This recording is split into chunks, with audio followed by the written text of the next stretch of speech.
Hey guys, welcome back to the JPM Performance channel, and today you're in for a special treat because we have a working shop tour. We're actually going to get something done during the shop tour, so make sure you stick around for that. Here we are, rolling through February 12th already. In 1 week, we're going to be on the road to our first race of the season down in Texas, Eagles Canyon. One of my favorite racetracks.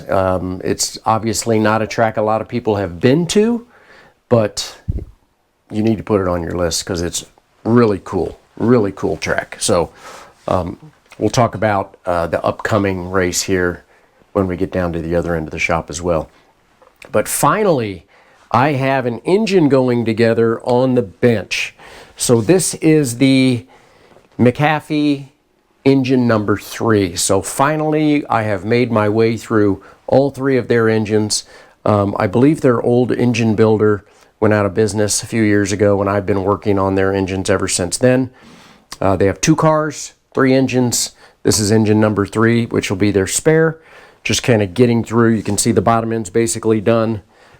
Pistons are in, rods are in, cylinder head's sitting over here ready to go, cams are ready to go. So now we've got what I like to call phase 2 of the engine build, which is I will clean everything for the front and the top of the build, and then we'll put the rest of it together.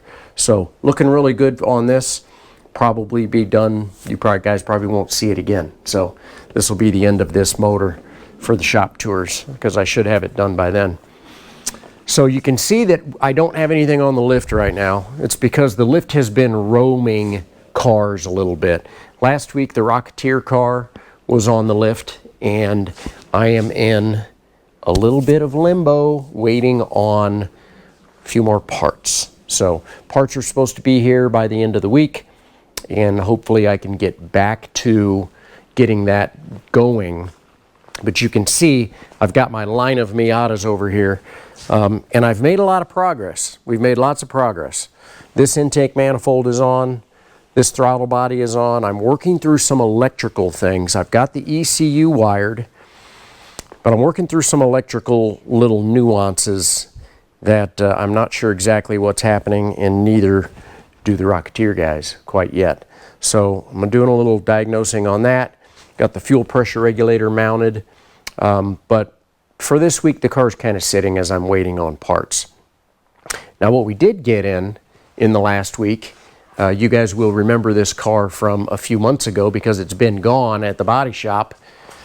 The ex-Bill Hingston Miata is back from the body shop. Once again, Sunflower Body Shop gets it done. This car got clipped.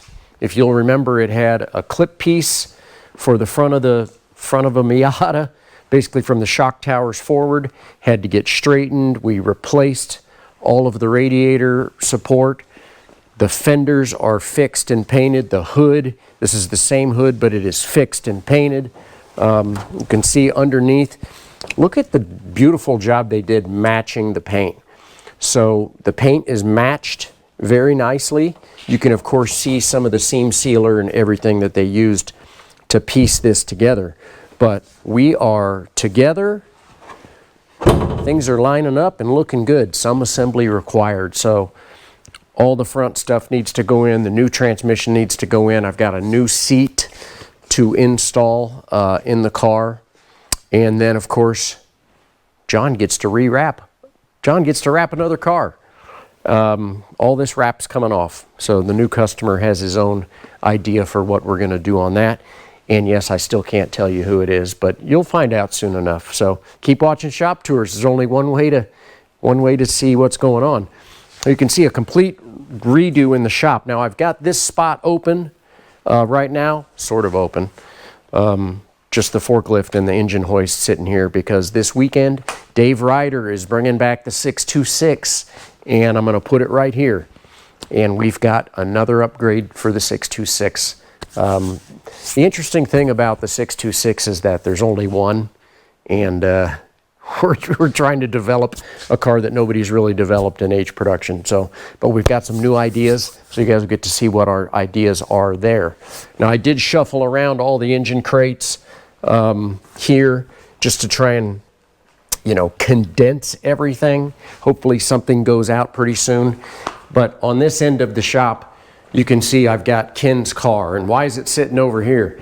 That is because it is 110% ready to go to Eagles Canyon. Cleaned, polished, waxed. The only thing I've got going on right now is the battery charger, maintaining the battery.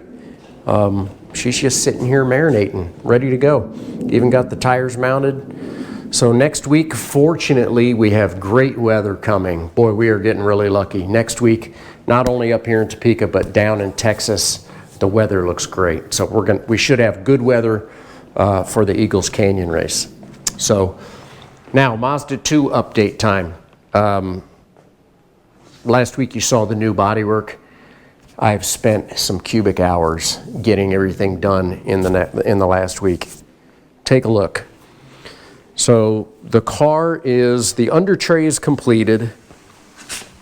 The lip for the spoiler is installed, and the spoiler is installed too. Now, if you can't tell from the video here, this spoiler is way too low. So what we're going to do is, this is the height that I like my spoilers to be. This is an extremely technical piece of equipment. It's a Sharpie screwed to a block of wood. So here's what we're going to do. I'm going to grab the camera because I'm going to have John help me. Ladies and gentlemen, say hello to John Steflik. John is the man behind JPM Performance and our entire YouTube channel. He's the guy that does all the editing, takes all the videos, puts in the hard labor, and gets it done. So what I'm going to have him do to simulate our driver, I'm going to have him open the door, and he's going to stand on the rocker sill. And it doesn't go down much, but it goes down just enough to matter. So I'm going to take my extremely sophisticated block of wood, and this is the height that I actually want the spoiler at. And you're asking yourself, what is that height? It is just shy of 2 inches.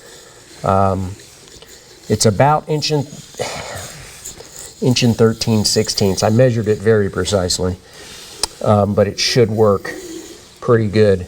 Now, this plastic is a rub strip. There we go. All right, John, you're good. This plastic is a rub strip. However, if you have it too low initially, all it's going to do is fold under. So it will rub a little bit here, and it will wear, and as it wears, I will trim it just a little bit. But that is about the height. So I'm going to take this off, which comes off super easy with these Zeus fasteners, and we're going to get this trimmed up. The other reason I like it to be removable is so I can get it in and out of the trailer easy. So you can see I spent a bunch of time making this thing pretty much perfect. Underneath, I did the shrinking of the aluminum angle, which is attached to the under tray that you saw last week. Yeah, I don't know if you can get in there and see, but you might be able to.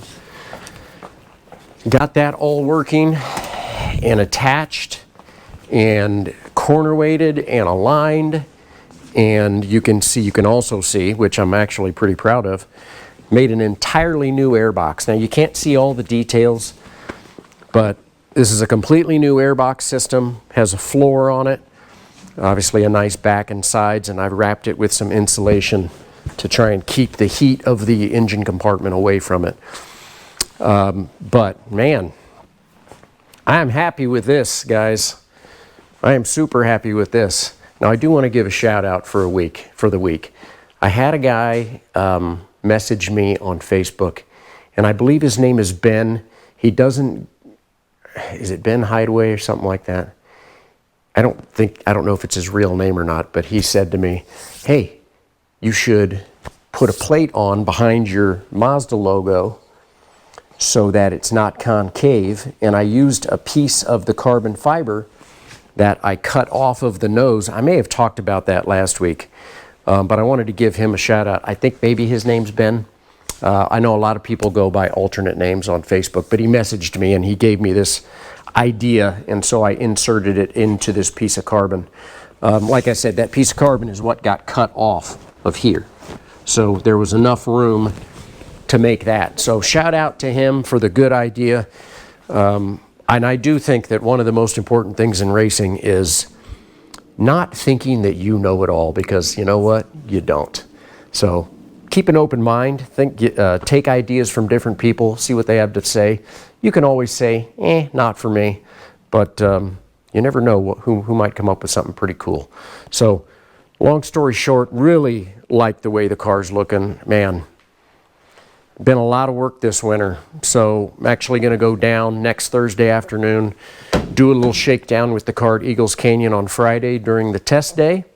I do believe we'll get in a shop tour next week, and you might even get to see the car all wrapped up, because I think John's going to come by this weekend and make that happen. So, plus I need to get on the dyno. Other than that, we're looking good. So, man, long winter, and it's only February, so I know it's going to be a lot longer winter for some of you that don't get to go racing in February.